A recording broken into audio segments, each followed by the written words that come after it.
Good evening, my friends, and welcome to Moments with the Master. My name is Albert Dixon, and I'm the preacher at the Mill Road Church in Cincinnati, Ohio. And beside me is my good friend John Henry, who is the preacher over at St. Leon's in St. Leon, Indiana. And we're the host of this program, and our endeavor is to glorify God in the things that we say and do. And if you have any questions or comments, at the end of the program, you'll be provided an opportunity of giving the information to contact us and even visit with us if you're in the areas that we are preaching and working in. And so we welcome that, and we would love to get to meet you if you're able to attend our Bible studies or worship services. Also, if you have any friends or neighbors who would be interested in a program like this, let them know. Let them know that we come on at 7 p.m. on Thursday evenings, where we spend a few moments with the Master. And also, you'll be given the opportunity to subscribe to the program that will notify you when the program is about ready to begin. We have been looking at and studying about God's plan to redeem man, and we've been going through the book of Genesis and seeing how all of this has come about.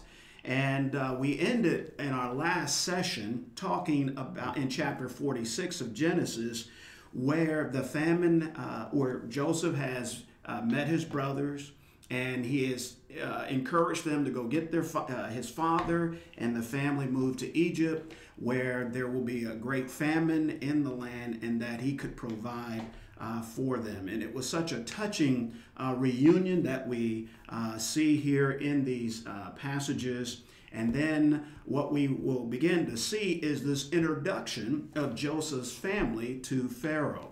And Pharaoh has experienced the wisdom and the blessings of God through Joseph, who has demonstrated God's power, God's wisdom, as they are working their way through the land, the times of plenty, and then in this preparation for the famine that goes on. And so Pharaoh is definitely encouraged and could see the benefit of having Joseph's family there in Egypt. And so it's a welcoming situation that we read about. And so here in chapter 47, as we continue to pick up with that, and John, you had mentioned the last time how that the family settled in Goshen. And I thought that was a very good point as the Bible points that out. And tell us a little bit more about that. Well, the thing of it is the land of Goshen here, according to the scriptures, was the best land in all of Egypt. Now, one of the things that you have to think about, you are strangers coming down into a very powerful nation. Right.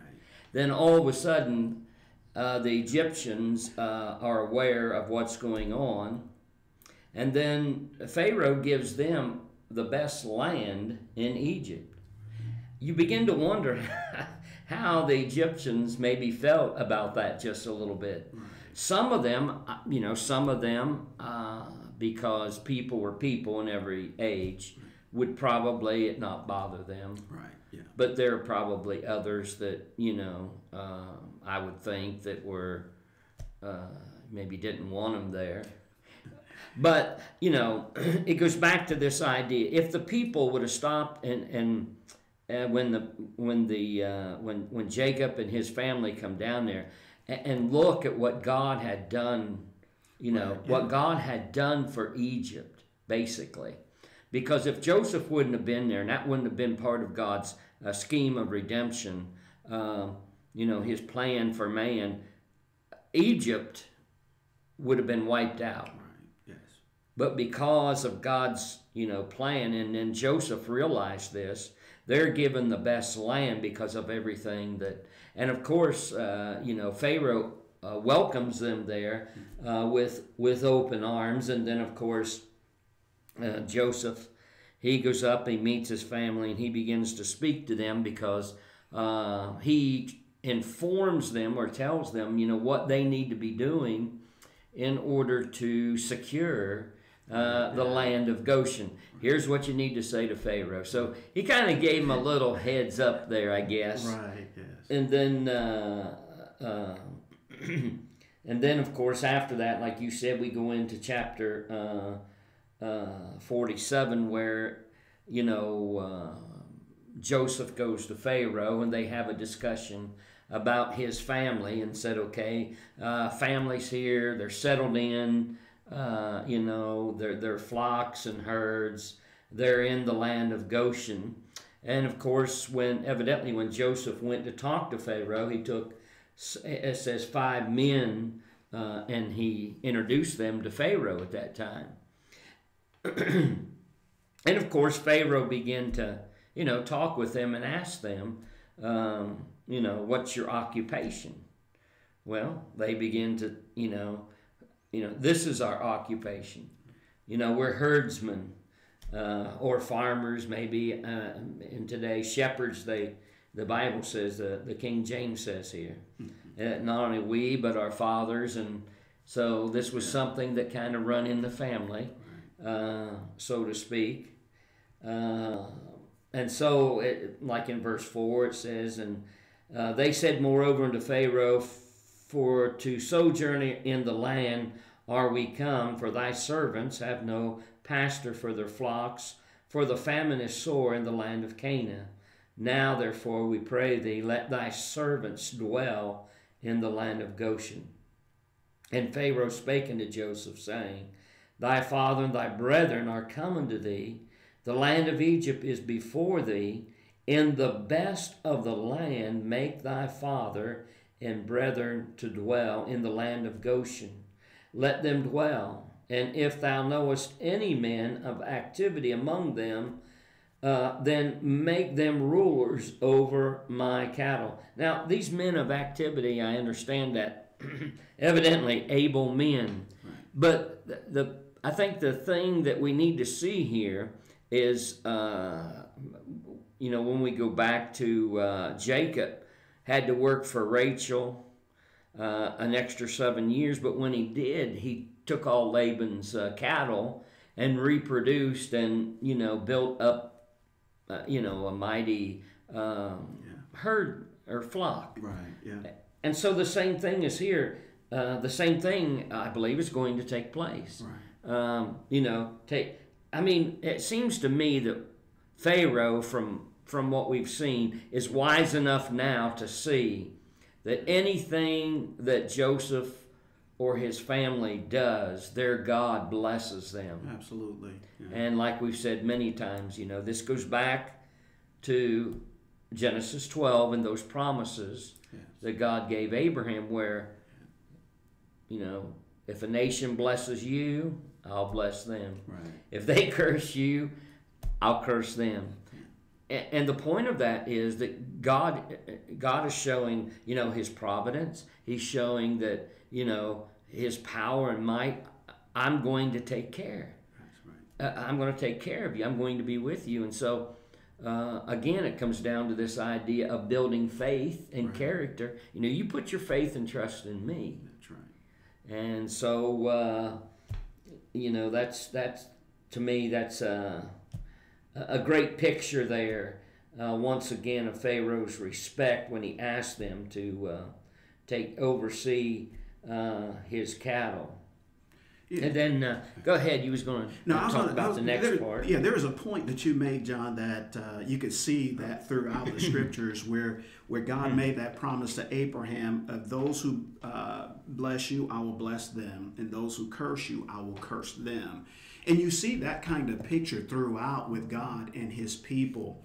You have individuals who, or God's people, where God that have gone up against those who were against the principles and the things that God conveyed through his people, and those nations were defeated.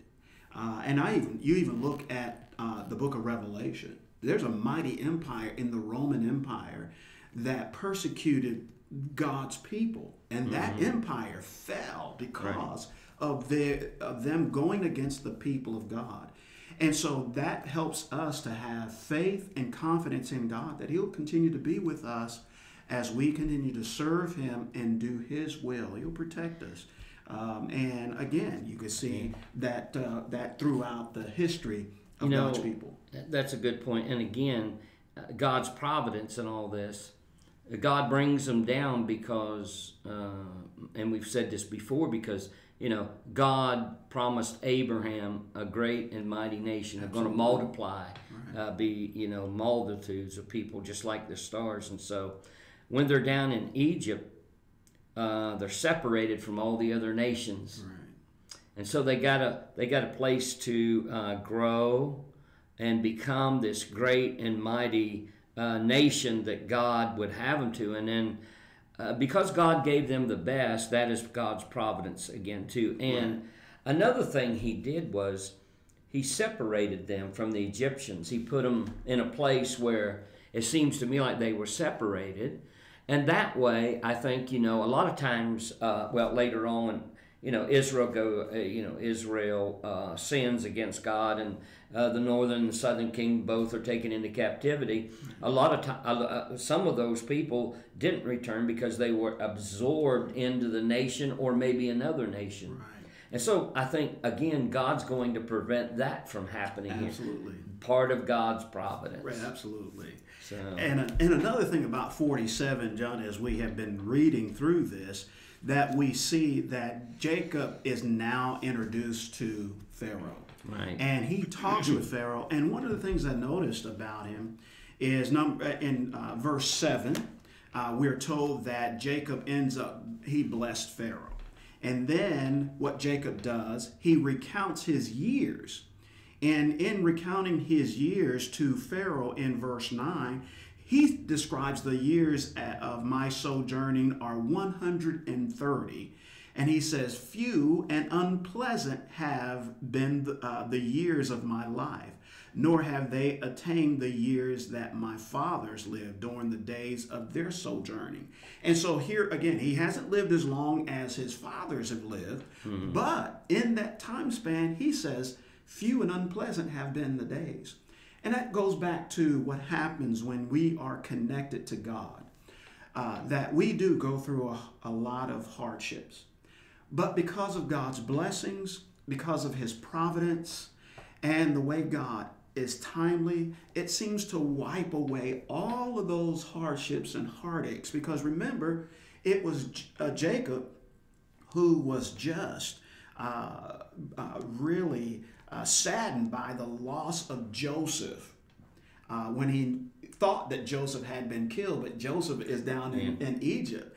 And then when he hears that Joseph is alive, he wants to go. His spirit is revived when he sees Joseph. And now he tells Pharaoh that few and unpleasant have been his years. And so you can see the timeliness and the providence of God just really wiping away those sad times that his people, and if we think about it, it just happens. It happens for us even today. And you can think about, again, a woman who, based upon my wife and what she says, those 9 months are just so uncomfortable, but then when the baby comes, it just wipes away all of the uncomfortableness that they had experienced and all of those things.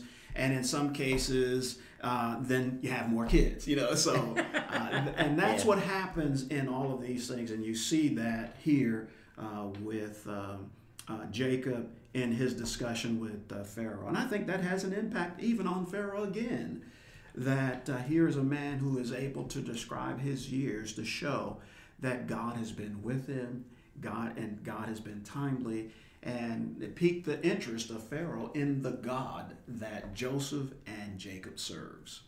It's just a great picture here. And then the fact is that Jacob then blesses Pharaoh and then goes out of his presence. And then again, they then possess the land.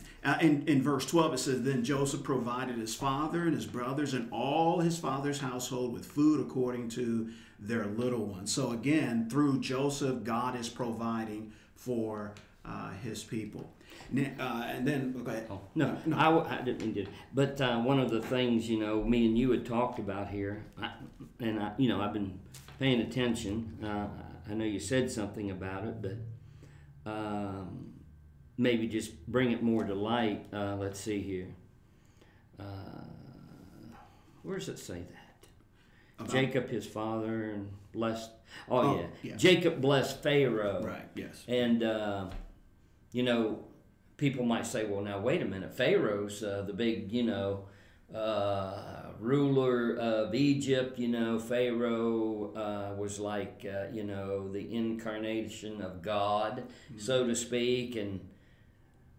But it always teaches that the greater, blesses the lesser. That's right. And so, that's what's going on here, because we see, and when we get to the book of Hebrews, it talks about Abraham. That's right. And King Melchizedek. Blessed Abraham. Absolutely. Yeah. And so, we had talked about that, and we thought, that was really something for that to take place here. Absolutely. And I think that says something about, again, being of God's people. That's really the highest order to be in, is be connected to God. Because it's God who makes us and brings us back to where we're supposed to be in the first place. We're created in His image and His likeness. And so because of sin, remember, we fell from that, and we are not doing what He requires of us. But then when God tells us, here's what you do, and we follow Him, it brings us back to where we ought to be as we follow the moral principles that He lays down and do His will. And that carries over even today, because the highest form is where God has instructed in His church, where men who are appointed as elders, but yet God is still the supreme ruler. Sure. But remember, in the order of what God wants and how He rules, that's the highest there in that relationship. So God brings us back to the level that we ought to be, this higher consciousness that we should be as people who are created in His image and likeness. And everybody can do that, Sure. but they have to make that decision to submit to the will of God. And in the New Testament, of course, Paul told Timothy that we're to pray for our rulers. Right. So it goes back to what you was just mentioning, that as a child of God, we have a special blessing in that, we can pray for others, especially those who are in places of authority. And ask God to help them, ask God to bless them in some way. And here we find, Jacob, fulfilling that role of doing this very thing, blessing Pharaoh. Yeah. And as you mentioned that, John, I was thinking of Revelation chapter 1, where John he's receiving this vision, revelation from God. And here is the statement that is made in verse 6 of chapter 1. And He, that is the Christ, has made us to be a kingdom, a rulership or domain that belongs to God, a priest to His God and Father. And to Him be the glory and dominion forever and ever. Amen. But the fact is, He made us that. And so we have to connect and submit to the will of God in order to be brought back to where we should be and conducting ourselves as God would intended for us to do and be. So, chapter 47, as we go back to that, and as you start to continue in 47, the famine is very severe, and the people are needing food. And what they did, because of the severity of the famine that is happening, is they came and they were out of money. And so what they ended up doing, they started selling their livestock. And so Joseph said, well, I know you don't have any money, but if you sell your livestock, then you can have food. And that's what happened. So they sold their livestock for food. and it was for Pharaoh. So Pharaoh is gaining all of the material possession in the livestock aspect. That is a very, again, the blessings of Pharaoh accepting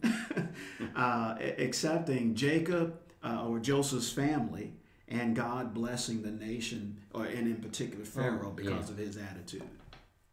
And you see that. And then when they ran out of food again, now they don't have any money, nor do they have any livestock.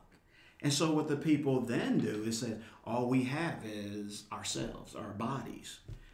We will sell ourselves to you. In other words, they're going to become slaves. Again, notice the rise of power of Pharaoh in this. And, that begins to lead to some other things that I think transpires, especially when we get into the book of Exodus and we start talking about Pharaoh a little bit more.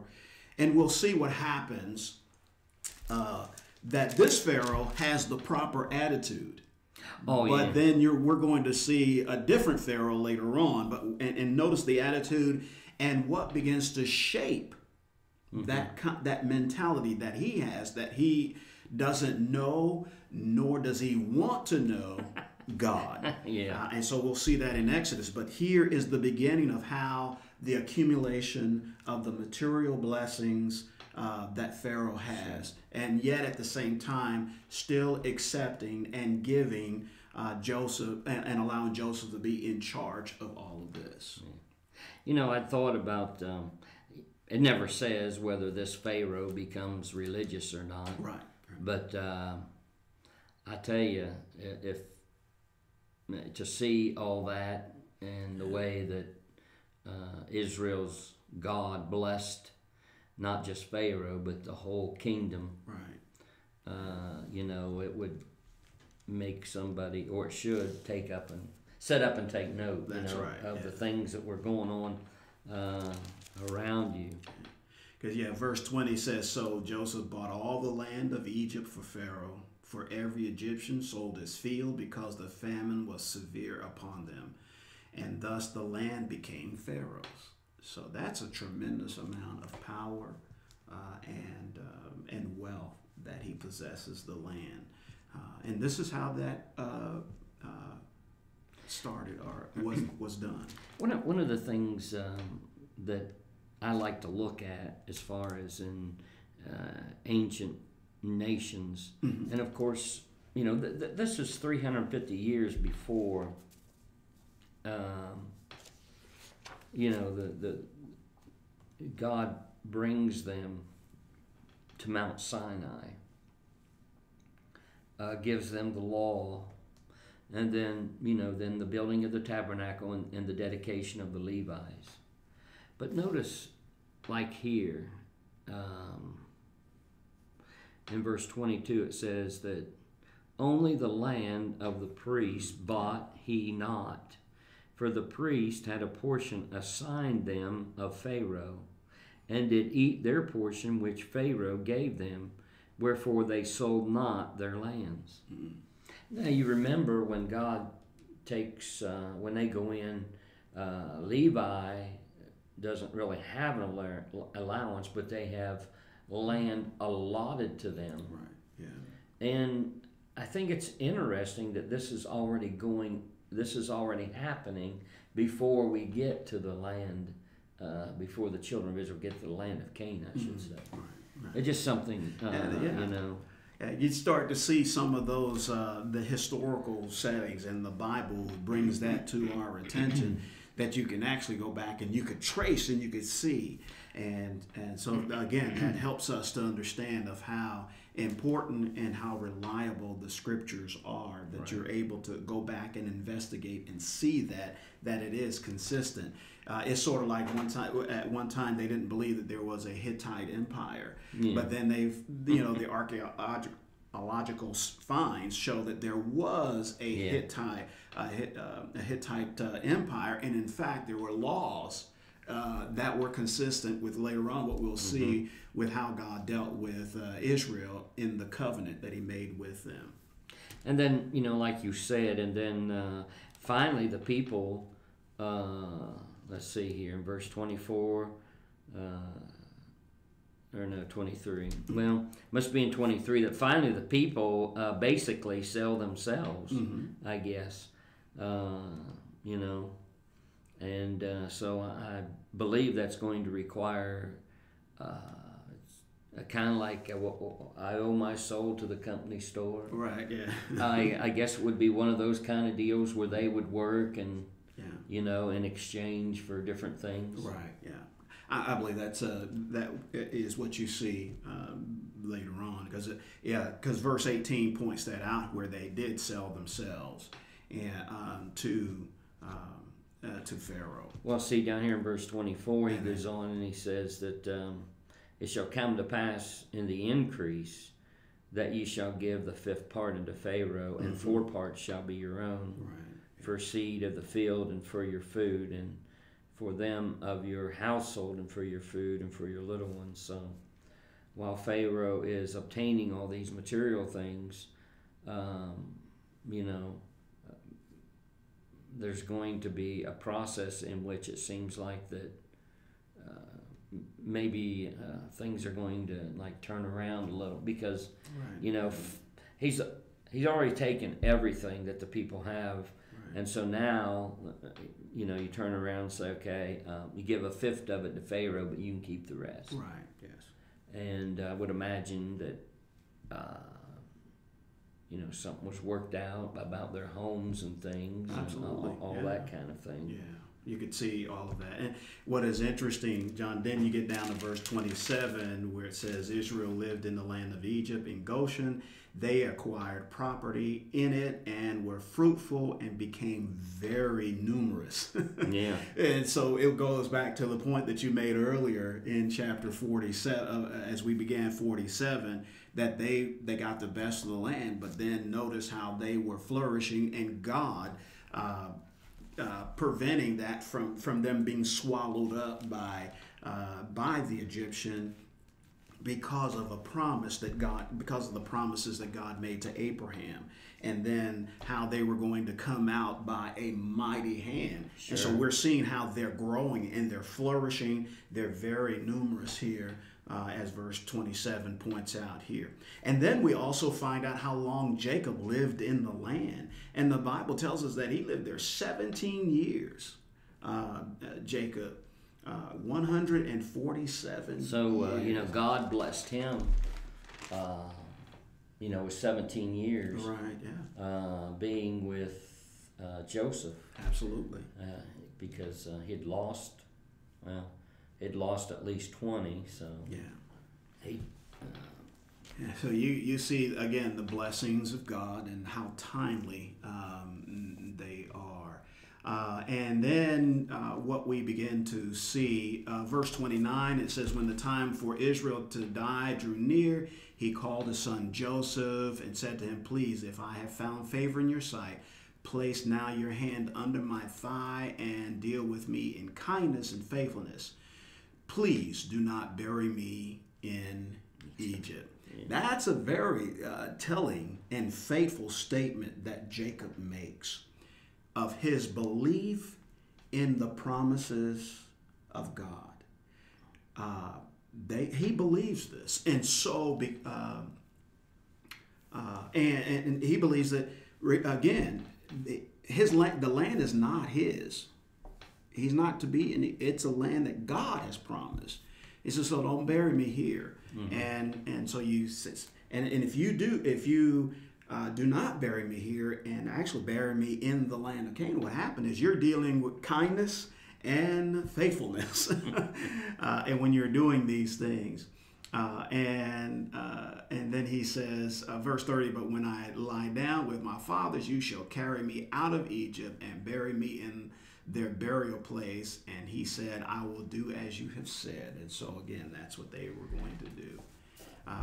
And he says, swear. And so he swore to him. Then Israel bowed and worshiped at the head of the bed. And so again, Jacob believed in the promises that God had made.